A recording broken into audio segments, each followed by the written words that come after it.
Okay, we are studying part 3, and we're going to go through quite a few chapters tonight so that you can be nice and ready for your upcoming assessment. Okay, chapter 3, part 1 is told from the point of view of Olivia. And we know that Olivia is a visiting university student who's only 22 years old. And there's lots of clues in the beginning of the chapter where we see that she's not necessarily a normal 22-year-old. She's quite a caring, sympathetic, empathetic character. And we see down here where she describes that she fell in love with Bahala and the people there, despite them being often referred to as trash or as dirty.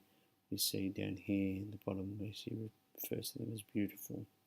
So she's clearly a person that can see beyond the surface and see what's inside a person's heart and spirit. We see that she's English, which gives her a very educated, forthright way of looking at the boys in their situations. Of course, being from England, she also is a little naive to the corruption that they face. We see the boys lying here, telling their story about Gardo's grandfather, who we know is not actually his grandfather, it's Gabrielle, and they're in their attempts to solve their puzzle. They need to lie to Olivia, and again we've talked about in class that is an example of their ability to manipulate in order to protect Olivia. They tell stories of corruption that are very easily believable because of the corrupt society that they find themselves in. Down at the bottom we hear John playing upon Olivia's kind heart, her soft-heartedness that she describes herself as, telling her with compliments and begging and pleading and all those sorts of things.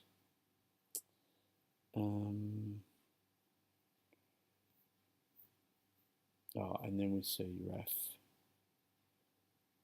Gardo trick Olivia into buying some very good clothes. And I like that part because it actually shows that despite living in a dump site, he's a very normal little boy and he likes to look good. And this line at the bottom here where Mulligan says that he was no longer a Bahala dump site boy, that's Olivia describing him and saying that it is more than just what people look like on the outside that's important. Very short chapter with Father Juliet just outlining the danger that they were all placing themselves in. Back to Olivia, and this is where she goes to the jail. And I suppose her innocence of being English and not being brought up, and being only 22, we see her naivety when she goes to the prison and is confronted by the children that are in cages and the corruption of the bribing of the guards and the people so she can see who she wants to see. This down here is a very good example of the corruption that people face. Even to visit someone in prison, it costs money, and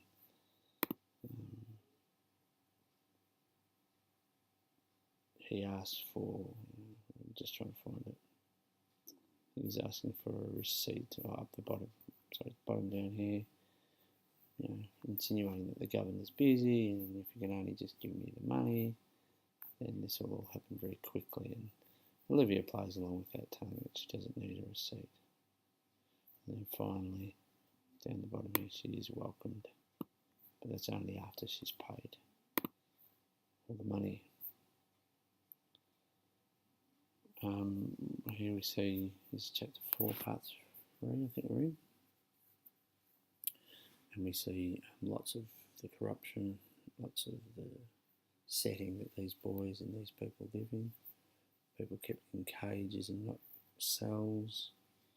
Young boys sleeping in their cells because it's obviously easier to lock up a child and to rehabilitate or help them. But of course also the children are forced to steal and do some nasty things in order to survive because of the situation they find themselves in. There's lots of examples here in yellow. We went through this in class where Gardo demonstrates his protective behaviours, his ability to look after other people.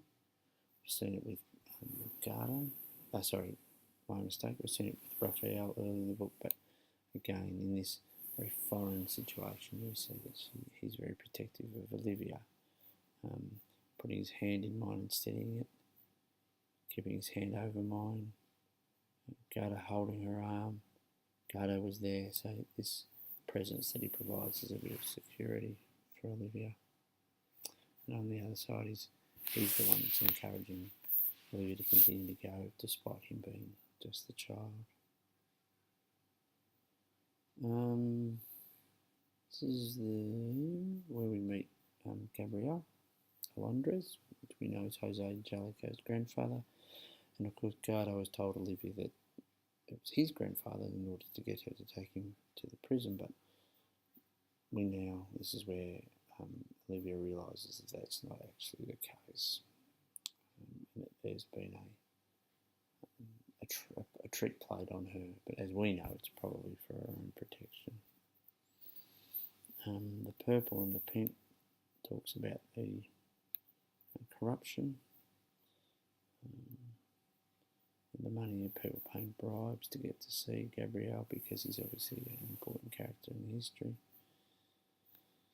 And we see here the evidence of his so-called crime, where he really just uncovered the corruption of the government and the power of the government, had him prosecuted and his house burnt down, him made to look like a criminal and then locked up for 35 years without any guilt, really.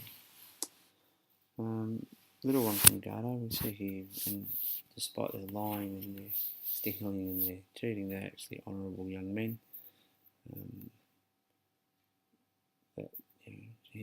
After all he's said and done, he comes back to apologise. Chapter 7 goes back to Olivia, talking again. And it's really just details the crime that he's uncovered. You see up here, this is where it's described that his house is burnt down, and his maid and his driver killed. We see the link to Dante Jerome, and finally over here at the end of the chapter we see where Gardo is really revealing his place in it, and that the police had killed Jose. It's really important, this part here. This is, let's try and find it. We see references to the letter. Try and underline just that bit. Notice that there. This is the letter that they found, which is written from Jose Angelico, and this notion that something is accomplished, something's been finished, some sort of plan, and clearly some plan to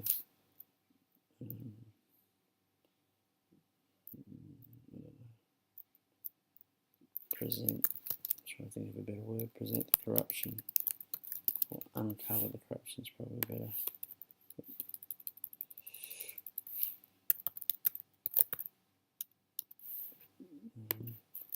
Has been completed, but we really don't know what that is, but we get an idea that it's something, and we know it's something to do with their partner. Okay, back to Raphael. I think this will be the last chapter we'll do, and we'll move on tomorrow night. This is again Raphael. He starts off the chapter by apologising to the sister, Olivia. But we do a bit of the blue. I've tried to reference Raphael. We now know that he's not the confident, cheeky young boy that we saw at the beginning of the story. He's now watchful and frightened, and this has all become as a result of his treatment by the police. And still feeling scared and looking over his shoulder all the time. This yellow up here refers to the senator and how famous he is. And and then this chapter goes on and shows, sorry I keep doing that, just how wonderful Rat is. At the bottom here in the yellow, he says it's the best house I ever had. So he's an appreciative person. He sees the positive in things, which is good, and realises that he's luckier than some. We also see down here what he's been up to. He's been ferreting away money in order to go back. So he's a young man with a plan and with a willpower and common sense and intelligence to make his plan come to fruition. He's also a young boy who relies on honour.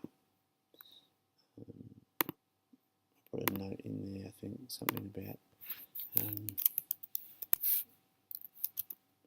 he believes in, learn how to spell.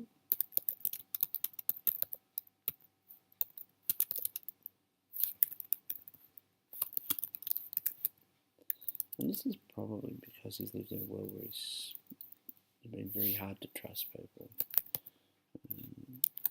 It sounds like he was sent off to work as a very small boy. It sounds like he didn't have much support from his family, and then he goes to a world that's full of corrupt. So being able to trust someone is really, really important. And Gardo and Raph are the people he's chosen to trust.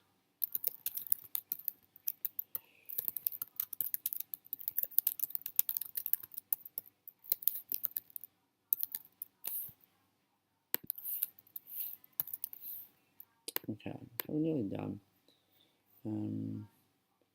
Turnbear's buried treasure. This part here talks about how careful he was, how strong he is, what his willpower not to just waste money. He's saved it, and he was sneaky, so he's a bit cunning as well. I like this one. Oh, this is where he's talking about going back to buy a boat, and go fishing and be self-sufficient. So this boy's an independent boy. He doesn't rely on. He's not waiting for people to do things for him. He's going to do it himself. But here, very generous. I think that was mentioned in class today. That he's a generous person. He's got all this money, he's got all these plans, but he's willing to share it with these two boys, provided, of course, they are people he can trust. Okay, and then the last one, part of this chapter, is where we see a bit more of the change that's come over Raph.